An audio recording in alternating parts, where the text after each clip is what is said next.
What do you get when you take the open world violence of Grand Theft Auto, the crazy humor of Saints Row, and a ton, and I do mean a ton, of 80s references and mash it into a game? Well, you get this.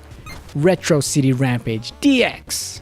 In Retro City Rampage DX, you start off as a henchman known as Player. Yes, his name is Player. You're a part of a gang who is robbing a bank with a familiar clown-like character. As you're escaping the cops, the references kicks it up to 10 and you get chased by the likes of a turtle gang and a team that might pity a fool.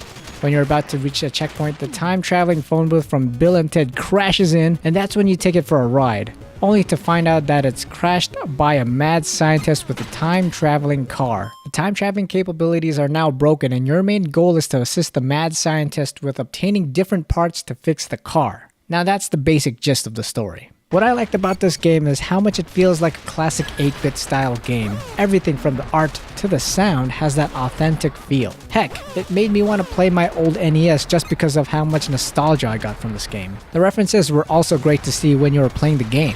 I've seen so many references from the 80s nostalgia, game developers, and a few game journalists. It put a smile on my face each time I saw something familiar.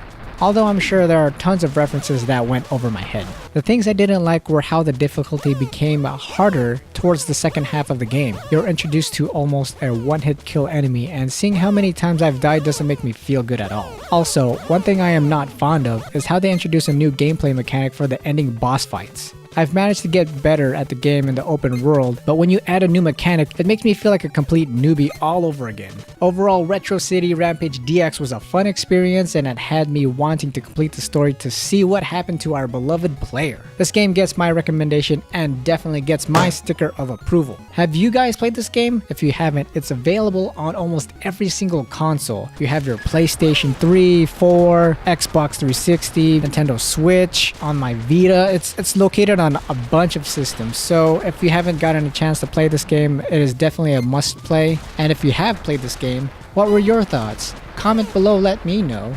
And if you want to see more, hit that subscribe button. Until next time, and as always, game on!